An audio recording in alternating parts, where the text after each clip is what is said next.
Town Square Media, or station advertisers.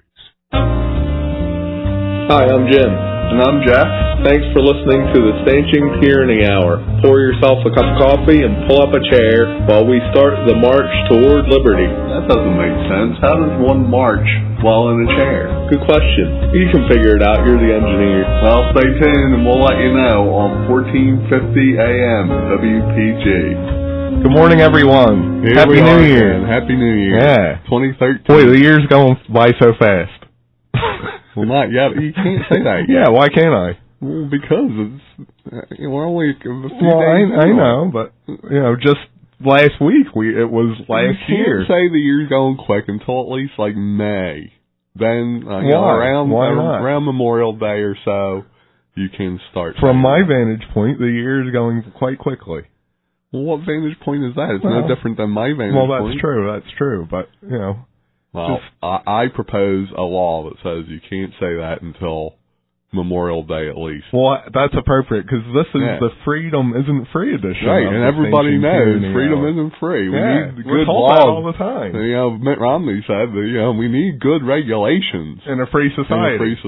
Right? Yeah, isn't that great? Yeah, sure. Yeah. So here we are, thankfully our overlords saved us. Yeah, they saved did it. the day. Yeah. And the fiscal cliff. On New Year's Day. Wow. Let's hear it for our leaders. Yeah. Okay, great. They're doing such a wonderful job. I feel much better. I'm such a happy slave when I know my overlords are taking good care of me. Oh, me too. Me too. So some people may not know, listeners, you may not know, but there was an anniversary on the day of the passing of the fiscal cliff deal, let's call it. Right. And that was the 100-year anniversary. Centennial, isn't that nice? Yeah, of the income tax. Right. Isn't that right? Mm-hmm. Isn't that wonderful? Yeah. Another centennial we're celebrating this year is the Federal Reserve, right? That's right. Yeah, I think their charter is up for renewal this year. Now, how much do you think the news, the Fox News, the CNN, the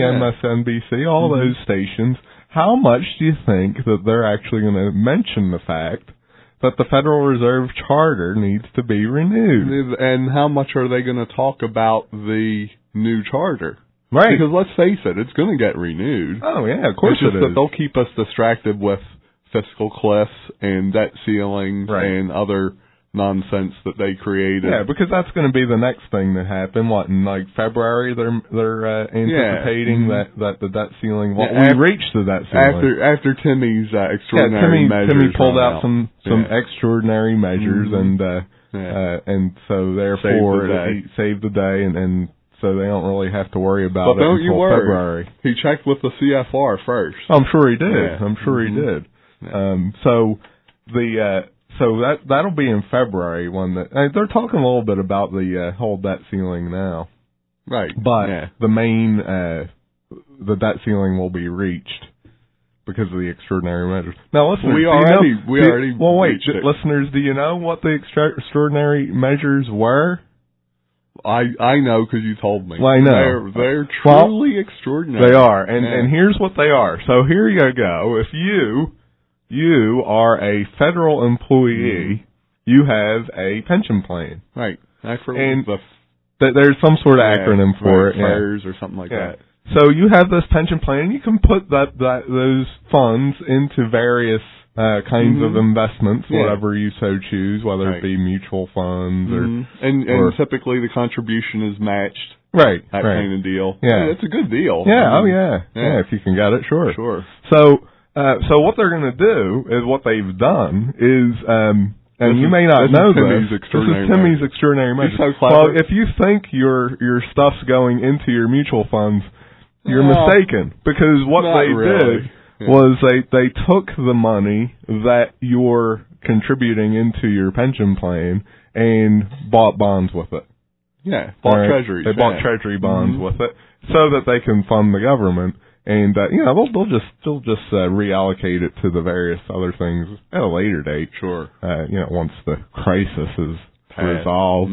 But so they're all now happy owners bonds that are declining in value. Sure. They've gone down this week. The 10-year note the yield is up to 1.9. Mm-hmm. So we need to keep an eye on that, listeners. Please, absolutely. Please keep an eye talk on about that a little bit more. But that's an important number. Everybody needs to watch that number. Yep, 10-year Treasury bond. Mm-hmm. Watch it.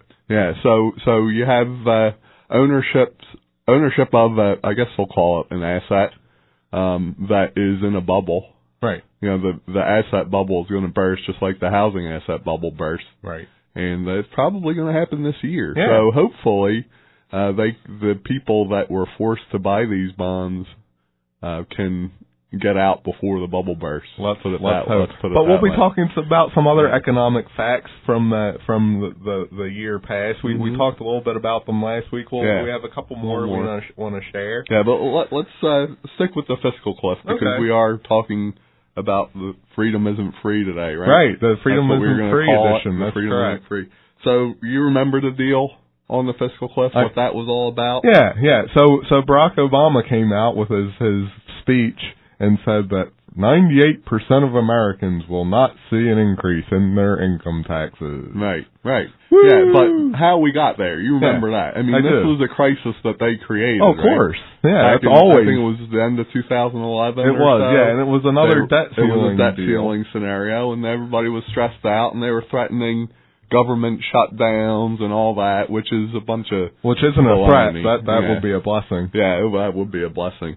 And so they came up with this fiscal cliff idea. They said, well, if you raise the debt ceiling, we'll agree to big spending cuts, and they'll be mandatory cuts. Mandatory cuts in spending, and at the same time, tax rates will expire. These quote-unquote Bush tax cuts were already set to expire. Right. On the end of 2012. Right. So they had to either let them expire or do something to make them permanent, which is what they ended up doing. Right. So that's how we got to the fiscal cliff. They created the problem in exchange for raising the debt ceiling. Right.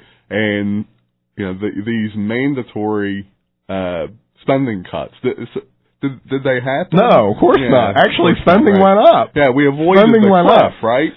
Somehow it's being reported that we avoided the fiscal cliff, and yet spending actually went up, including a pay raise for many federal employees and that was part of the fiscal cliff deal. Right.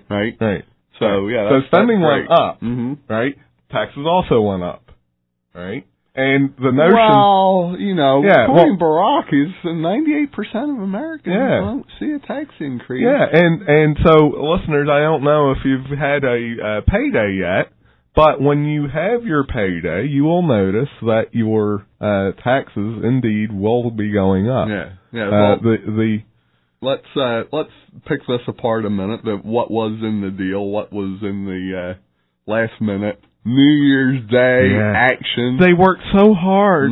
They sacrificed their vacation. I feel so bad for them. All right. So 80% of Americans that make over $40,000 a year will see a tax increase. Well, wait a minute. Yeah. I'm getting confused now. That's not what Barack Obama said. Beginning immediately, the majority of Americans will see smaller paychecks. Hollywood elites get $430 million. Right. Puerto Rico and the Virgin Islands get $220 million for liquor manufacturing. All right. They keep them Americans, keep them fat, drunk, and happy. That's right. That's what we need. Yeah. That's stimulus right there. Stimulate something. NASCAR got $70 million. Yep. Let's see. Algae growers got $59 million. Wow. Does that include, not cleaning your shower? That's what I was just going to say. Yeah. If I could got participate in some of that stimulus. Some algae growing out in the trash can because it's full of water, do I get any kind of stimulus funding for that? Yeah, you can do mosquito farming. Sure. That'd be great. That'd be one heck of a... Algae growers, $59 million. I'll grow me some algae. And let's see, Obama also insisted that his campaign contributors got massive record-setting tax breaks. So who do you think these campaign contributors are? Let me guess. The good old Republican stalwarts, right? The ones that always support the Republicans? Oh, yeah. Goldman Sachs. Because the truth, listeners, is they always support both sides. Right, that way they can't lose. Yeah, sure. Exactly. But Goldman Sachs, wait, somebody loses.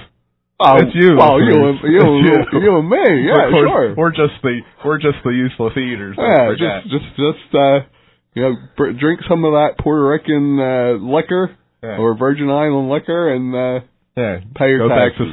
Go back to sleep. So Goldman Sachs, Citibank, Morgan Stanley, GE, all of them gave billions for re-election efforts, and they've been duly rewarded for their sacrifice. Yeah. That's excellent. Mm-hmm. So it turns out most people will be seeing a tax increase. Mm-hmm. Now, where this tax increase comes from is the payroll tax, right? They lowered the payroll tax during the financial crisis or whatever they were calling it. Back in 2008. Yeah, they lowered it by 2 percentage points. Right. So they actually let that expire. Yeah. Now this is the payroll tax. Right. Not to be confused with the income tax. And that's where you got to be careful. The devil's in the details. Because Barack Obama says, quote, the deal prevented a middle-class tax hike that would have sent the economy back into recession and have a severe impact on American families. That's what Barack Obama said. Yeah. So what's he talking about? Well, he's talking about the detail of, the payroll tax isn't an income tax, therefore he can say that, right? Because it's not an income tax. Silly me. It's going into your payroll tax, which is your Social Security, your Medicare, whatever that is, and that's for you. That's oh sure, you pay into that. You pay into that. Your little lockbox, right? Or did they ever do the lockbox? I don't think so. I know Al Gore talked about the lockbox. He was on the lockbox, and we would all have our own little itty bitty lockbox. So we're forced into this scam of Social Security and Medicare. See, that's so the detail is, when is a tax not a tax? When a politician doesn't say that it's a tax. Right.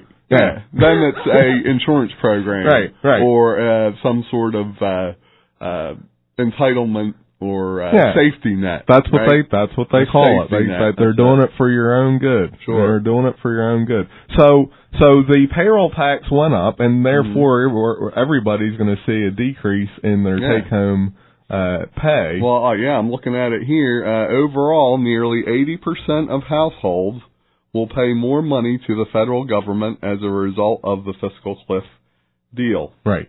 And it has a breakdown of the different income brackets, and people making over $1 million a year, they're going to get clobbered with a 7.8% increase in their taxes. But for the most part, the average middle class American is going to see a good $2,000 per year increase in their taxes. Right. And that's not small change. No, it's not. That's a lot of money. It's a lot of money. It's a lot of money. Now, what the politicians will tell us is that, because of the fact that it's a payroll tax, that it's not really a tax. Well, let's be completely honest and blunt here. It's all a tax, right? Yeah. We were back in the 30s, or I believe it was the 30s. In the 30s, sold into this idea that the Social Security, they even called it Social Security insurance. You remember that, listeners? Way back before our time. They called it SSI, remember? Right. Yeah. Social Security Insurance. Didn't they call it that? And I believe at the time it was strictly for widows. Well, children. It was a program that if you lived to the age over 65, that you would have the safety net, because if you're unable to work, you have some sort of an income. And when it was first, the irony of it is, the tax went up at the beginning of the year by 2 percentage points, right? When it was first, so it was Just now. Yeah, it was 4.2%. Okay. It is now 6.2%. Right. You know what's really funny? When it was first passed, it was 2 percentage points. That's what the tax was. It was 2 percentage points on incomes up to $3,000. Wow. Yeah, your first $3,000 worth of income was taxed. Well, I can hear it at now. 2%. I can hear it now. The politicians, how they sold it. You know, it's Social Security insurance. Yeah.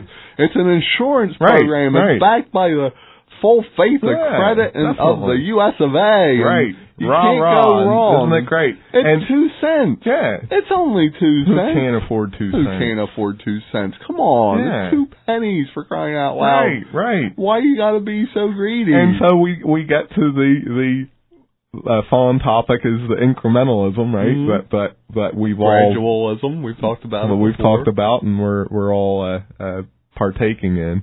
And so this was sold to the American people as an insurance product. Mm-hmm. But the problem is... backed by the full faith and credit of the U.S. government. Yeah, but the problem is the Supreme Court said, well, you know, the government can't be in the insurance business. Right, of course not. So their way around that was to what? Well, it's not really insurance policy. It's more of a tax. Yeah, a tax. Yeah. And when something becomes the Supreme Court said, that's okay then. Sure. But the problem with that, listeners, is when something is a tax, the politicians can use it for anything that they want to use it for, despite what they tell us. You're implying. That's exactly what I'm I don't implying. like your tone. You can not like it all you want. That our leaders would take this money that we're paying into out of our lockbox and use it for frivolous spending. That's exactly what I'm saying. Wow. So because that's preposterous. Yeah, and that's the line we've been sold, and it's progressed into where we are now, where you're paying about 15%, over 15% into this fund, which in all reality is a tax. That's only 3 nickels. Yeah, 3 nickels. Who can't afford 3 nickels? Right, sure. Yeah. Of course. That's true. Let's take a call. Yeah, we have Carl in Egg Harbor Township. Happy New Year, Carl. Yeah, Happy New Year, Thank you. Jim and Jeff. I want to answer a question. Wait, let me get the prize. Yeah, wait. All right, go ahead. In what city did the TV show Cheers take place? Was that in the District of Columbia? The show Cheers took place in a city called Happy Land.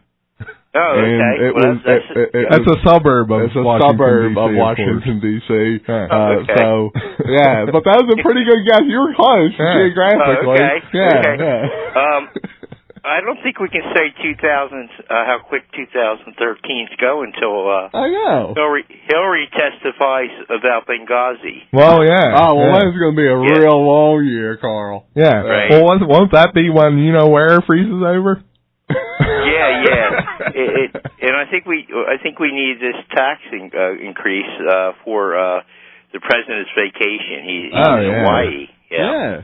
Well, Carl, let's be honest. Only the best for our leaders, Carl. Right. You know, we have to make sure our leaders are well rested and have all their faculties about them. How else do we attract the best talent? Yeah. Yeah, right. That's right. Well, that's what we hear all the time. Right. They pay the CEOs all them millions and millions a year. Mm-hmm. Yeah. Right. How do you expect to attract the best talent? Right. Exactly. Yeah. Well, that's what they've done. They've turned these government jobs that used to be public service. Yeah. Now all of a sudden they're CEO positions. Yeah. You know, like and the funny thing is, they still call themselves public servants. I know. Right? That are making $200,000 plus a year. Yeah. Right. Sure. Jokes on us. Yeah, I know. Yeah.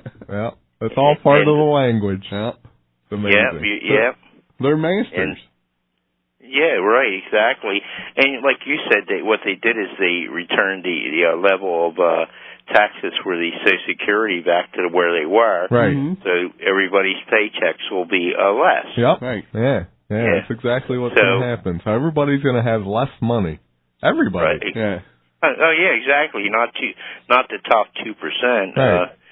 everybody that works. Yeah, exactly. Yeah. Exactly. Right. So I don't know how that works either, because is that about 53% of the people that even work, or I'm confused. Yeah. Well, that's a good question. Yeah, it probably is about 55%, 56%. Hopefully, we're still north of 50%, because if we drop below that, then we got a real issue. Yeah. We got true. more. We're supporting more people to not work than to work. Yeah. Yeah.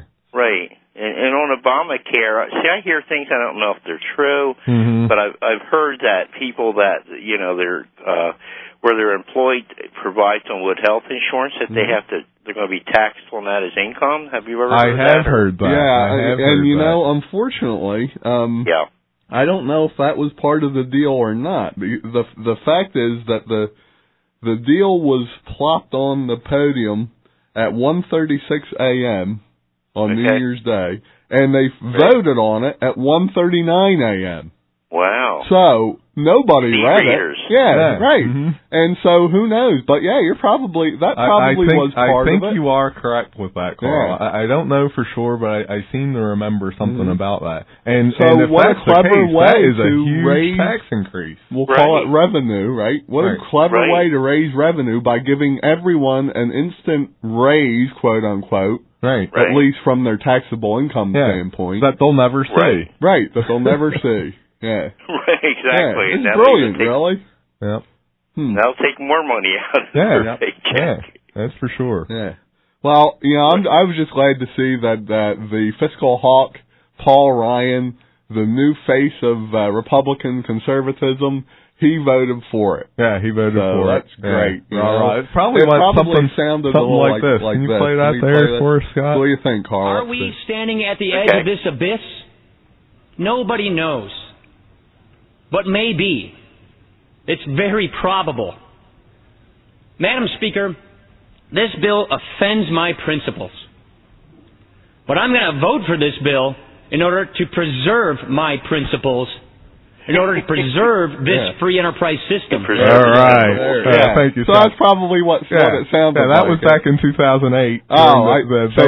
So he didn't call John Boehner a madam? I think when they first met, he said, rumor has it when Paul Ryan first met him, he said, "Oh, are you John Boehner?" And John Boehner said, "Well, no, but I am glad to see you." Oh boy, you guys! I know you guys aren't doctors. So do you have initials after your name that let's see, like RD, radio doctor, or anything? No, MUD, mud. No, smuck. The only reason I'm saying that is because I'm hearing about this flu vaccine that the flu that's going around. It's not that strain of virus. Yeah, I've heard that too. It's really running around. Now we didn't get the flu shot. No, Jeff and I don't either. I'm pretty leery of the flu shot. Yeah. I don't know. Right. Because my understanding of it is the chances of them getting the strain right aren't all that great. Right. Well, I think they missed it this year. Yeah, it sounds like it. Sounds like it. So everybody wash your hands and do elbow bumps when you. Yeah, right, exactly. And stay away from people. Right. Totally. Yeah, take a long winter's nap. Yeah. All right, Carl. Thank you for the call. Okay, good talking to both of you. Bye bye. Take care. Thanks, Carl. So here we are in 2012. We have this.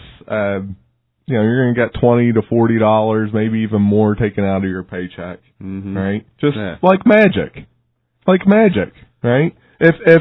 If someone were to sneak into your house and take money out of your wallet, right, you'd be up in arms. Yeah. But when our overlords do it, I guess we just grin and bear it, right? Well, that's freedom isn't free, right? Yeah. That's the price we pay for being the freest country in the world, isn't it? Right. And it's all the deal to avoid the fiscal cliff, the phony Washington, D.C. manufactured crisis that was harped on for weeks on end on the television, right? And really what it's all gotten down to is a continued massive fleecing of the middle class, right?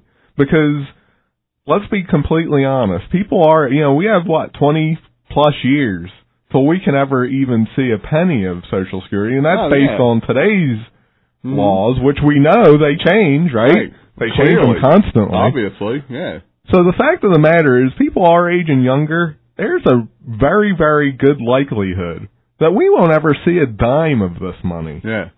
We won't see a dime of it. Yeah, and if we are fortunate enough to see a dime of it, that dime will purchase virtually nothing. Because it'll be inflated to the point where it's useless. Yeah. And so, basically, if you're in your 40s, it's probably a good idea to resign yourself to the fact that you will never see your Social Security. Right. And we've decided to just accept that and move on and do what we can to plan accordingly. Yeah, because to be blunt, we're all slaves of that money system, right? Yeah. You think about it, we're all slaves to it. Why? Well, it's very simple. You have to work for money. Right. You have to work for money. You have to. Yeah. Why? Well, because you don't own anything, right? Even if your property where you live is 100% paid for, you still don't own it. Here in the metro market area, your property taxes are probably $4, $5, $6, $10, $12, $20,000 a year. Sure. Yeah, absolutely. That you have to pay, because what happens if you don't? They take it. Right. So do you really own it? Well, you get services. Yeah. Your services. Yeah. Your trash pickup. So you have to work for money, right? You have to participate in the fiat money system. Yeah, and over the years, they've created things like the National Labor Relations Board and created the minimum wages and all those things in the guise of protecting workers, when really all it is a way to make absolutely sure that everybody participates. Right. And works for wages, for the dollars, the fiat money, and exclude those that want to work for, well, call it barter, work for whatever they come to an agreement with the other end of the contract, because where they can work for food, or they can work for silver coins, or they can work for, some sort of asset, hard asset, some sort of real asset, right? You can't do that. No, you can't do that. No, and the scary part is, our listeners are bright. They know what's going on, but the vast majority of people that are going to see their take-home pay decrease, who are they going to be angry at? Who are they going to be angry at? Their employer. They're going to be angry at the boss. They're going to be angry at the boss. Right? Yeah, and that's a shame. It is a shame. Because the boss is right there with them. Right. They might not realize it, but they're right there with them. They're in the same boat. And so there we are. That's why we're calling this the Freedom Isn't Free edition of the Staging Tyranny Hour. But the irony of it is, the joke of it is, we're not free. Mm-hmm. We're not free. Because what will these people who are mad at their boss do? What will they do? Well, a good percentage of them will call who? On the government to solve the problem. That created the problem. In the first place. The people who created the problem are who we go to for answers. And it's all by design, because they create the problem, right? Yep. We react to it. We react. And then they swoop in with the solution. And we've talked about it before, and it continues. Yeah. We're going to see it again this year with the debt ceiling.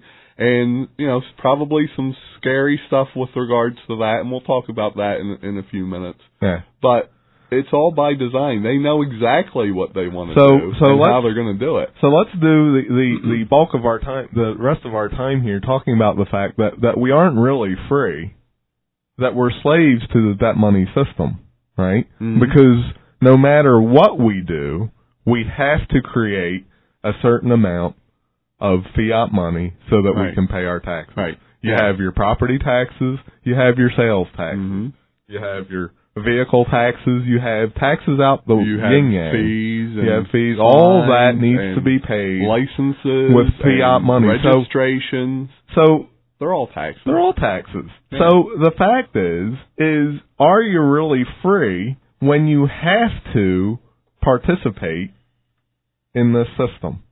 Let's take a good example is our business. You know, we're in the trades. We're in the business of helping people conserve energy and create their own energy.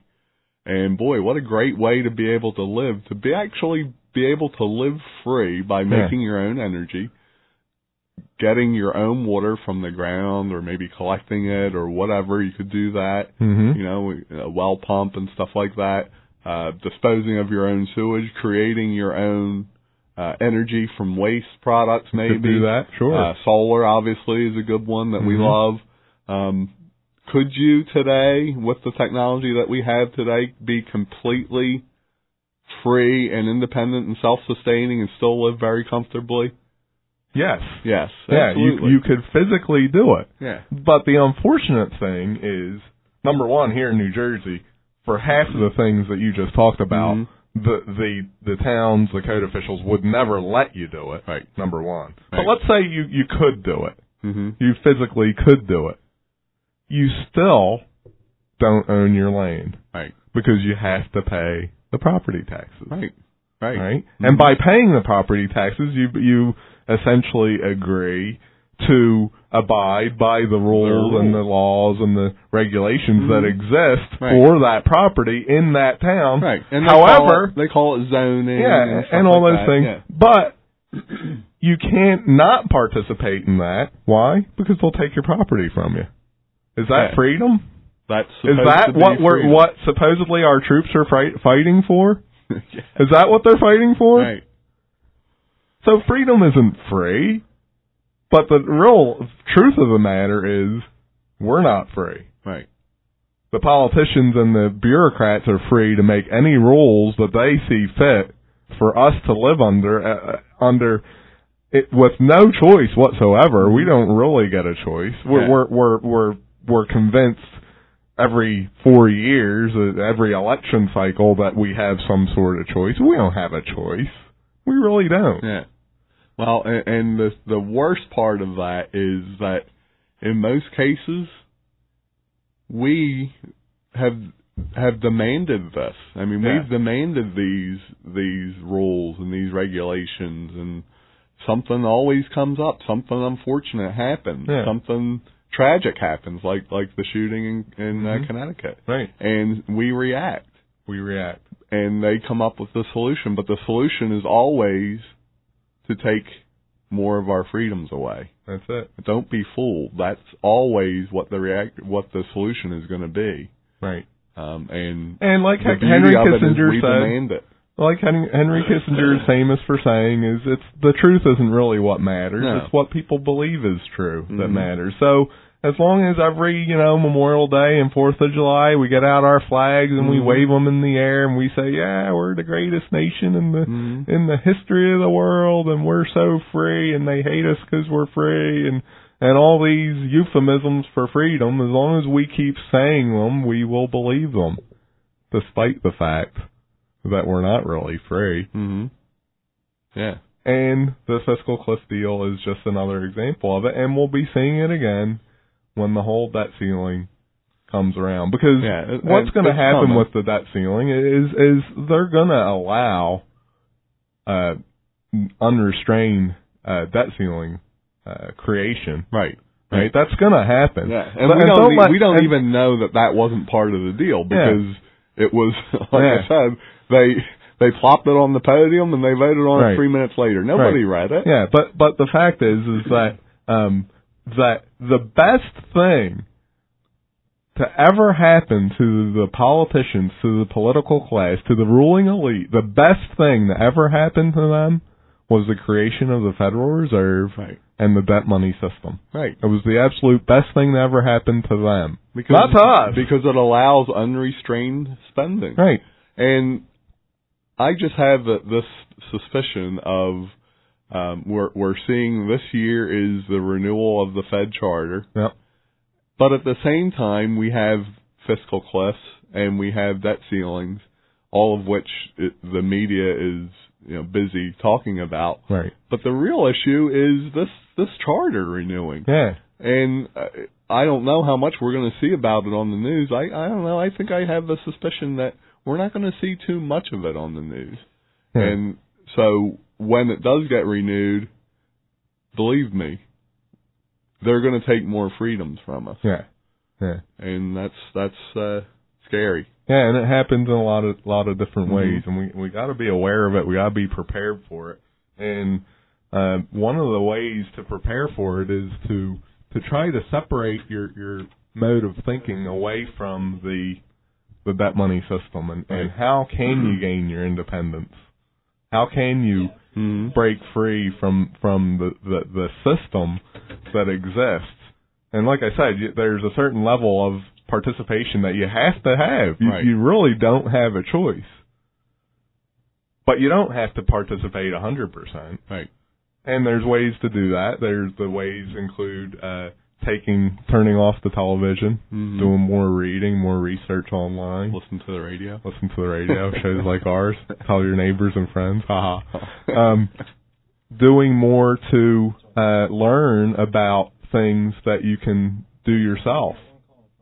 Practical skills like hunting, fishing, gardening, storing food. How do you store food long term without refrigeration, without machinery? How can you do that? Right. How can you cure meat? How can you make clothes out of skins or hides or yarn or wool? Yeah. How can you raise your own animals for food and for profit?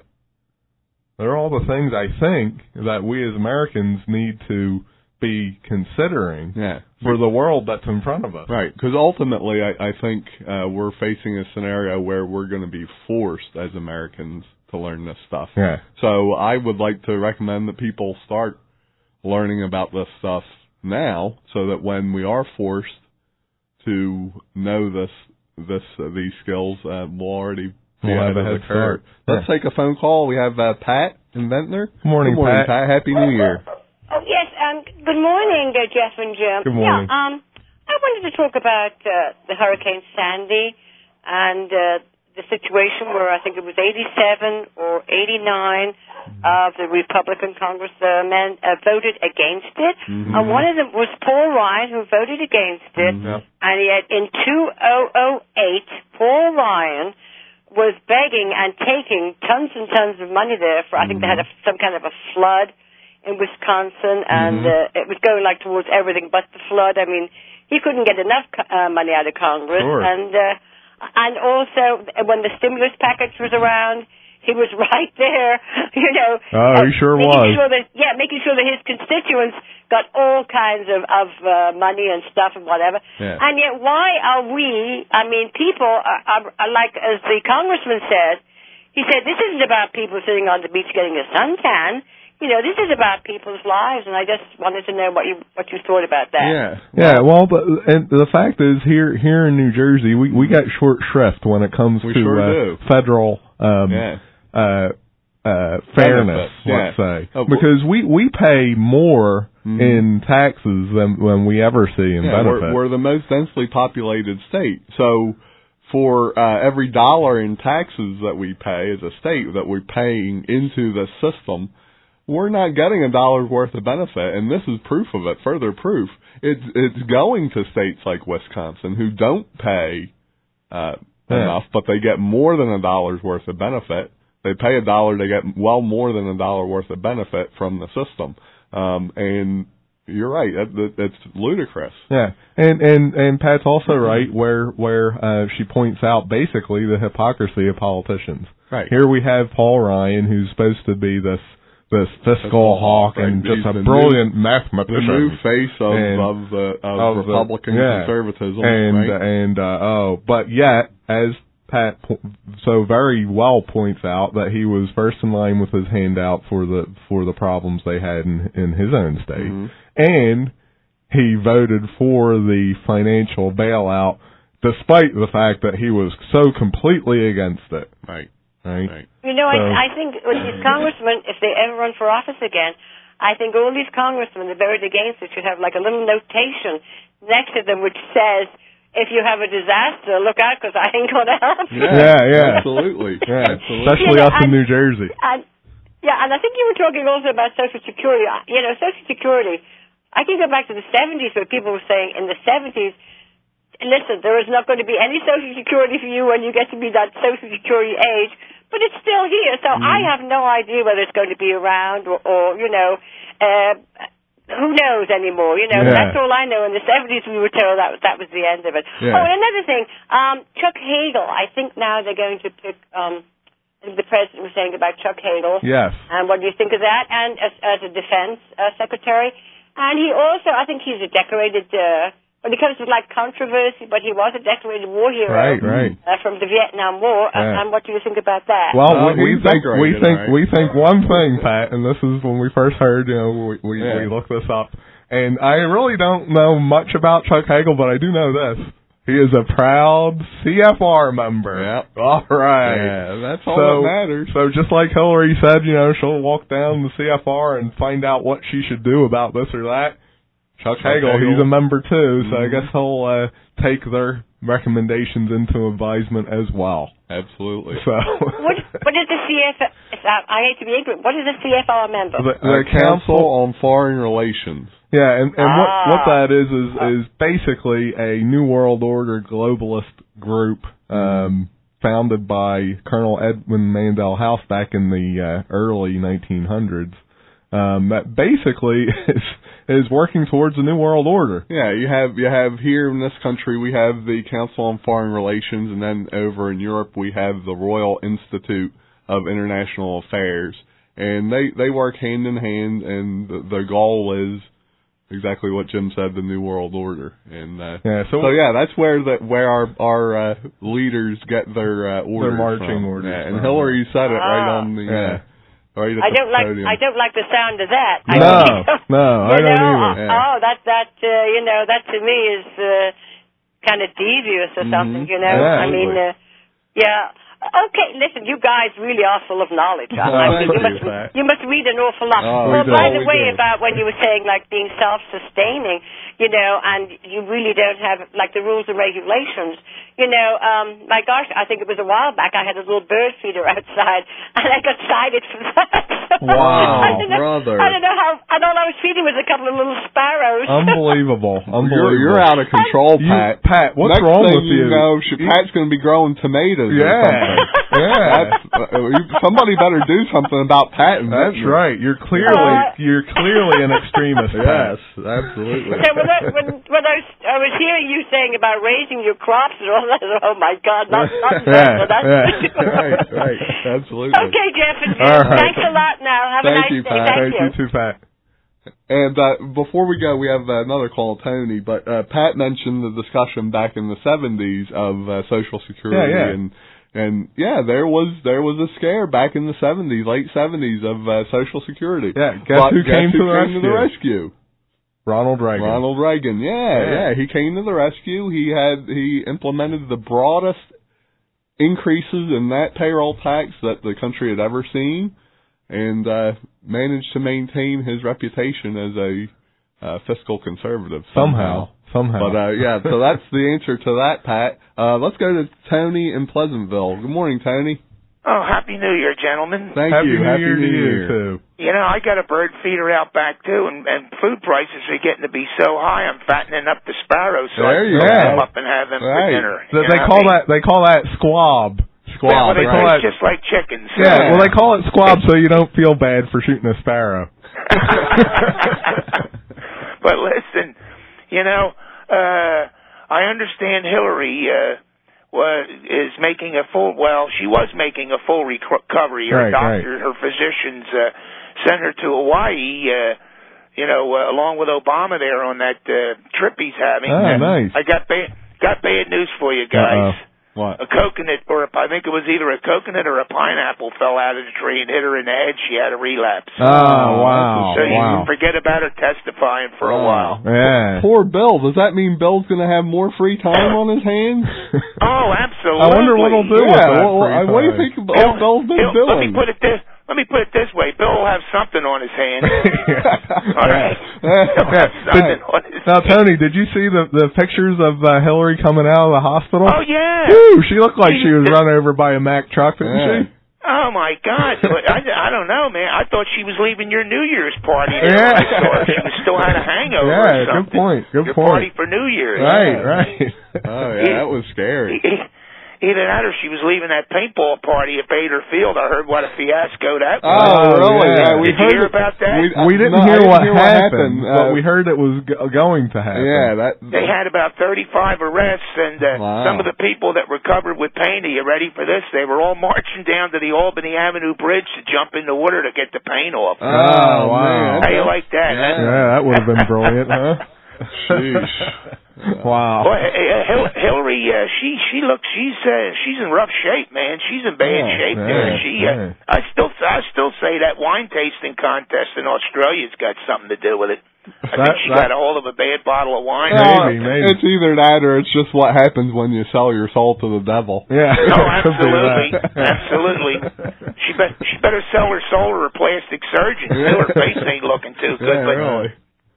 You know, I hear you guys talking. You know, this was on O'Reilly and Hannity last night. I don't know whether you guys caught this, but, you know, out of that $60 billion Sandy Relief Fund, actually only $9 billion of it was going to go for the storm relief victims. Wow. 51 billion of it was pork in there. Yeah, that's the way they do it. 51 billion. Yeah, and they'll call it a Sandy relief effort, right? But yet there's very little relief except for the beneficiaries of the pork. Yeah, and it's pretty ridiculous. The whole, Pat brought it up. We as New Jerseyans have to pay into this federal system, and then we have to grovel to get any benefit from it.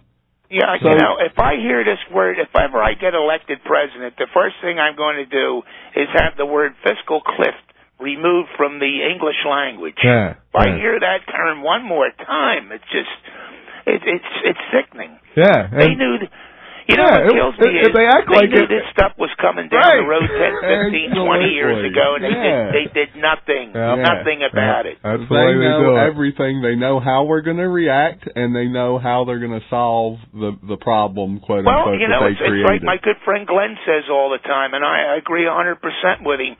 They know what has to be done, gentlemen. They know what has to be done to solve the problems of this country, but they won't do it. No, of course not. They won't do it. Yep. Absolutely. And I'll leave you with this. Wasn't it amazing what a fiscal conservative Paul Ryan was when he was running for office, and now the election's over, he's Mr. Spendthrift. Right. I love the way he was presented to us as this fiscal conservative, the fiscal hawk and all that stuff. Yeah, and nobody knows math better than Paul Ryan. This is the kind of crazy stuff we heard. Yeah. And you're exactly right, Tony. It's just going to go on and on and on, and it's just. I do understand, though, there was one important piece of legislation, piece of pork that was in that storm relief package. They were going to give $1 billion to the study of the sex life of the fruit fly. So that's very important that we should know that. Yeah. Well, that's important. Well, it's really funny.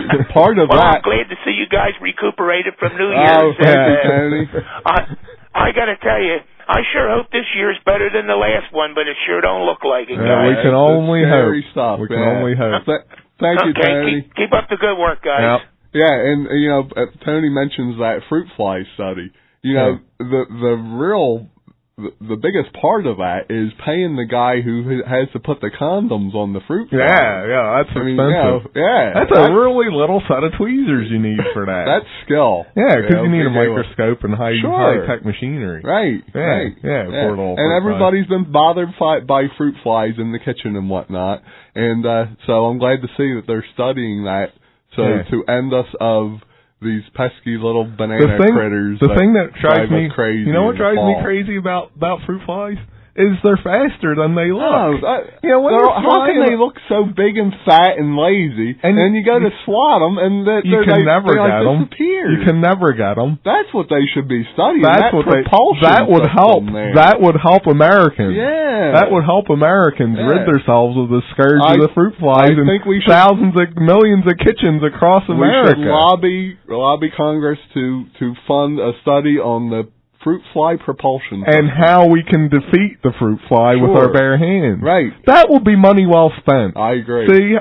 See again. You know, we're not completely against government spending. There's certain good things like that are important, that are valuable. You need to spend money on. You need to do important research. All free societies, need good regulation. Fruit fly control. And fruit fly control. Yeah, they all need good regulation. So who knows what 2013 is going to bring. I hope that it's good, but looking at some of the issues that are on the plate already, wow, I'm not real sure. And speaking of 2013, a couple of interesting tidbits about the economy and in 2012 and recent times that people might find interesting. Well, we talked about Tim Geithner's solution to the debt ceiling and the forced purchase by government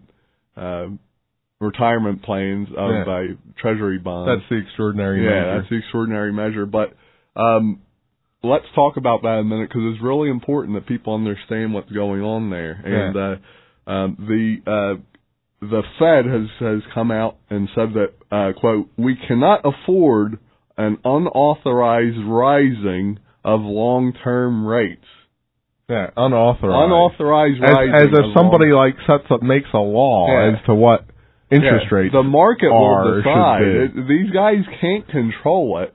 Let me preface that. Okay. They can't control it forever. Right. They think they can, but they can't. Sooner or later, they got to pay the piper. So let's just for a minute, let's talk about these rates and why they're important, what they mean, and why they're important, and why everybody should be watching this number. Yeah. In particular, listeners, what you want to watch is the 10-year Treasury bond, the rate for that. Now, just a real quick economics lesson. All right.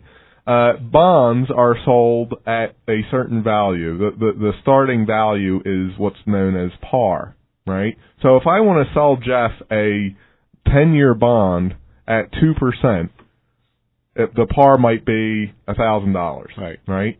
Now, the market will decide what the interest rate should be. Mm. So if the market believes the interest rates should be less than 2%, the value of that bond goes up. Right. And why does it go up?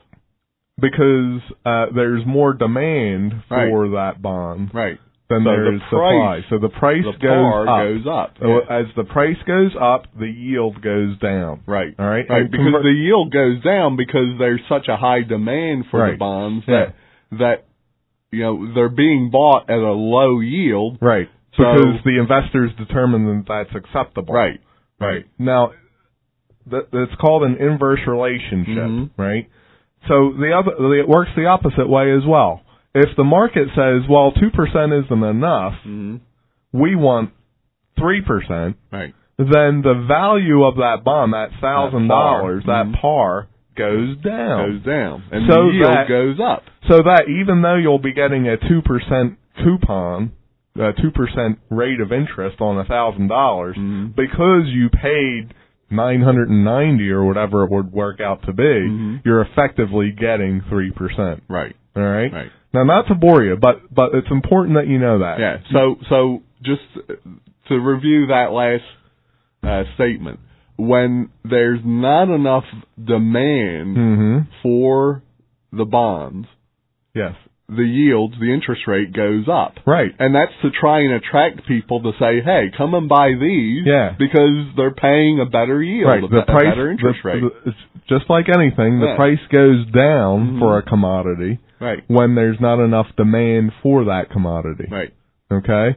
So, what tends to happen is what you have to watch is the 10-year bond rate, because the rate will tell you what bond prices are doing, and it'll tell you what demand is doing. Right. And that's the real important thing here, because demand historically has come from foreign countries like China and Japan. And if that demand goes away, we're in for trouble. Yeah. What are yields right now? Yields right now are 1.9%. Okay. We're getting close to 2%. Right. Now, only a week and a half, 2 weeks ago, yields were 1.65%. Right. So there's a clue right there. Yields are going up. Yeah. Which means typically demand is going down, and that's cause for concern. Yeah. Now, it could be a temporary thing. It could be, because that does happen. Yeah, last year we were at 2%. We hit 2% for a brief for a period. little bit in April. So it happens, but if the trend continues to the upside and we're crossing 3 and 4%, be aware, we're in trouble. Yeah, because what that is that's the interest rate at which the government has to pay to fund itself. Yeah. Right? Which they have to pay to the Federal Reserve. And the debt ceiling is closely related to this, because what will happen is that's how this debt gets funded. I mean, we got to sell these treasury bonds to fund it. Yes. Right? And so what will happen is, just like the extraordinary measures that Tim Geithner enacted on New Year's Day, but imagine those same extraordinary measures coming after your IRA, your 401k, whatever it is, and you have a troubling reality. Be aware, once those rates rise above 4%, they'll put in place a crash that will eliminate confidence in stocks, in the stock market, and bonds. Yeah. And we, as the American people, will demand that they do something, right? That's what we do, right? Mm-hmm. And they have the solution. They have it now. They already know what it is. They define the solution already. If you do your research, just do a Google search of mandatory retirement accounts. Right. All right. And that will be the solution. We will be forced to buy treasuries that clearly are not